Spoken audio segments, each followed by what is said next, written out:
And I would say, well, why is that? And he would say, because I'm not making B movies, I'm making movies of quality.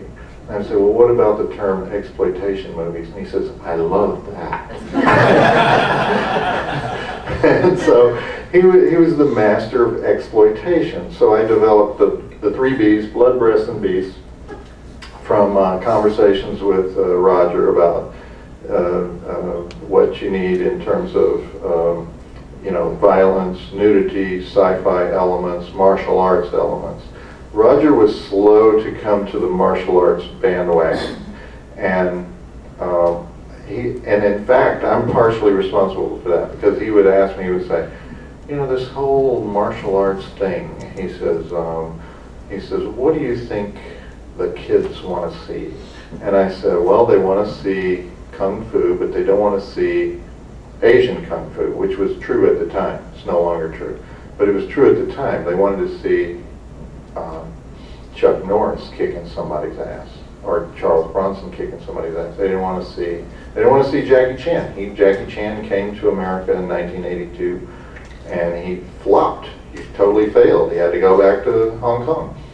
And so Roger started hiring martial arts champions to make action films. But he was a reluctant guy in the martial arts field. He was always more a sci-fi guy. Sci-fi was his #1 genre.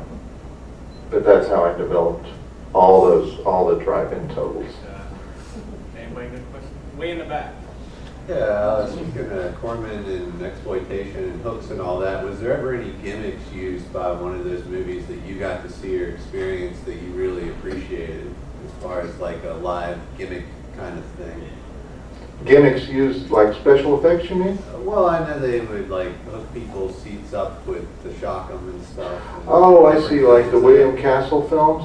Yeah. I mean, there were only a handful of people who used the live theater gimmicks, and Roger Corman was not one of them, because it would have been an extra expense. I mean, because Roger used to tell his directors, please try to hold your film to 82 minutes.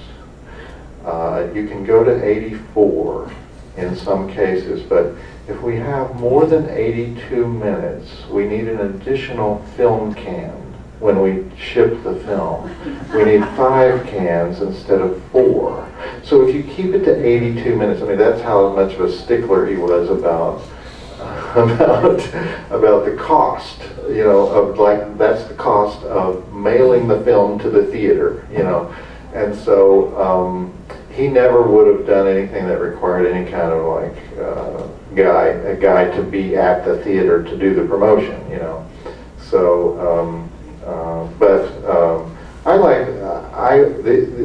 the classic one that always seems to work, that was used with several films, was the vomit bag. The barf bag promotion. I can't.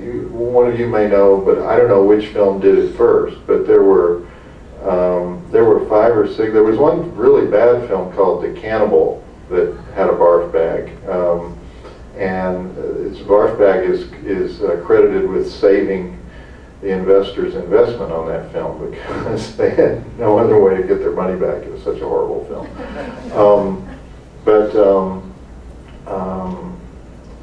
And of course, the guy who blows me away as far as in theater promotions is Kroger Babb. There was nobody better than Kroger Babb.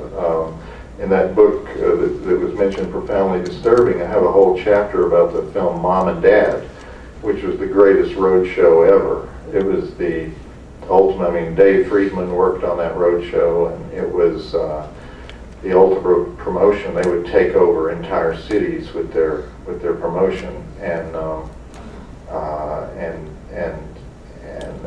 they had nurses. They had the uniformed nurses,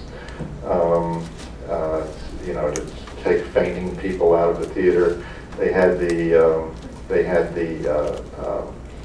sociologist lecturer they would stop the film in the middle, and Elliot Forbes Dr. Elliot Forbes would take the stage. There were actually 26 Elliot Forbeses in various parts of the country on any given night. And Elliot Forbes would talk about how important sex education is to you, to your family, and to this community. And for $1, the book Men and Boys. And for another $1, the price of a carton of cigarettes.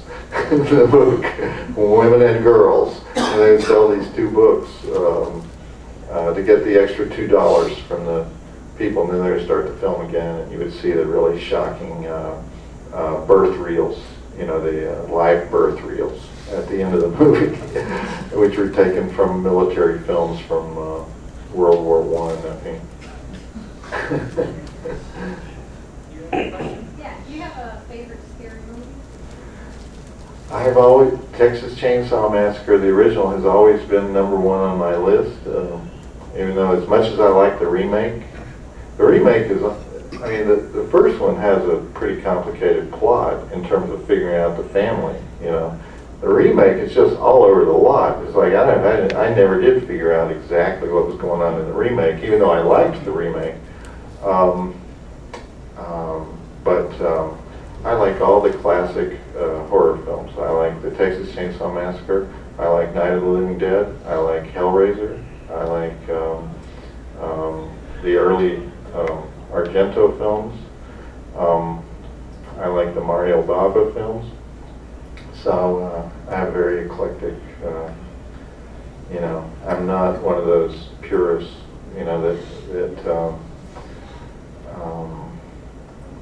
I get lost in the very specific debates that now go on the websites about, you know, why House by the Cemetery is better than Nightmare, you know, or, but what's interesting is that the same films that were created for an audience in 1985, for the most part, the films that made the most money, are the same films that today are the most popular. It's like, if it's a good film, it's a good film. It stays good. The great thing about the horror audience, unlike any other genre, is that the horror audience knows its history. The horror audience doesn't want to just see a film from last week. They want to see a film from 80 years ago and every film in between, and they know the dates, and they know the periods, and they know the styles, and they know the genres. There is no more, they're like baseball fans. There is no more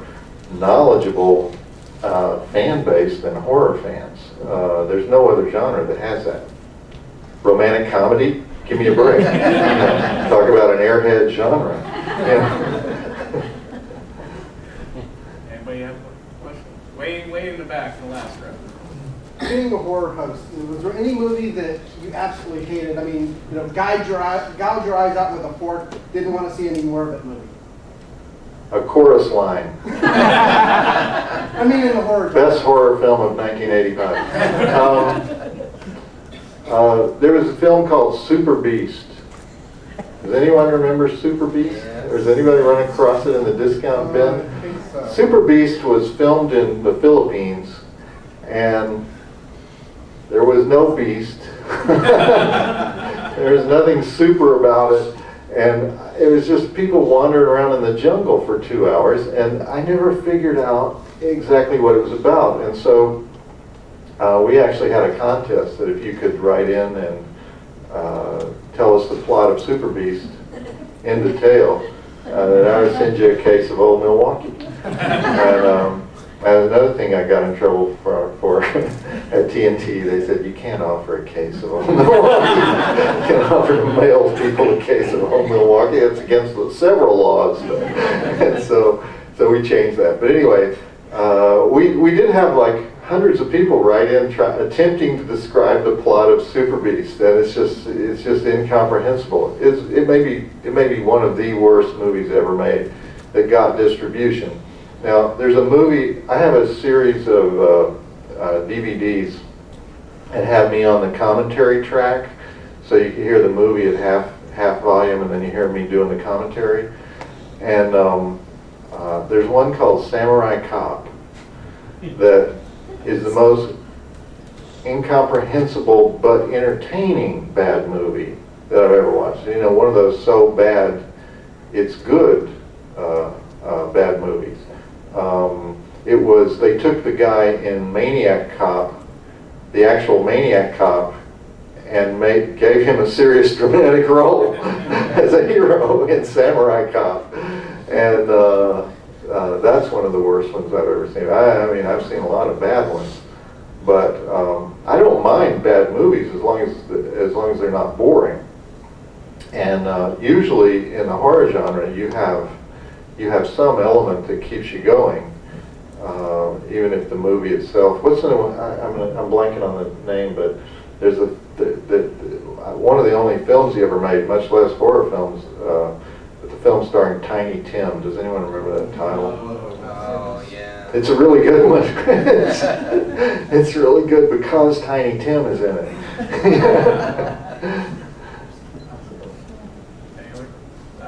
Hold on. Guy way in the back with the sunglasses. Sure. Since we're on the topic of movies that you might not want to review, have you ever dared to pick apart a Twilight movie?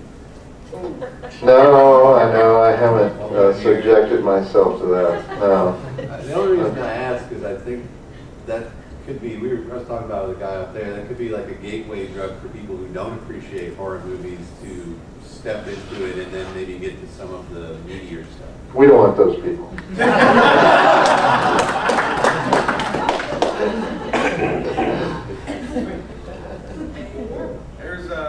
You have a question? Yeah, what do you think movies like Faces of Death like fit in the exploitation subgenre? Faces, the reality movies were, well, that's the genre that was at one time was called the Mondo genre, because of what was the original one? Mondo what? Cane. What? Mondo Cane. What? Mondo Cane, the Italian one. Mondo Cane, right? Very good, thank you. Because of Mondo Cane, anything that had there was Russ Meyer made one.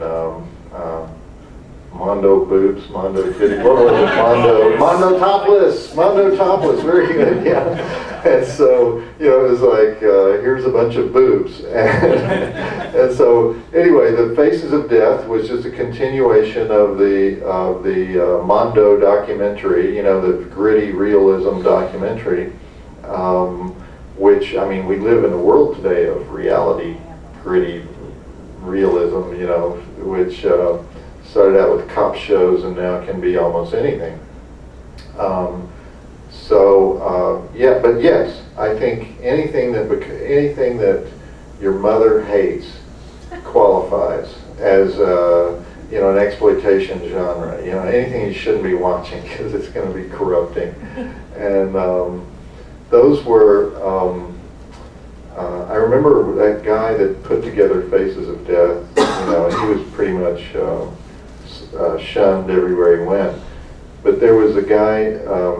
There was another guy who did, these would probably be not considered so shocking today, but he had a series of films that was animals having sex, but I mean, he would have elephants, and he would have, and it would be close-ups, and he would have,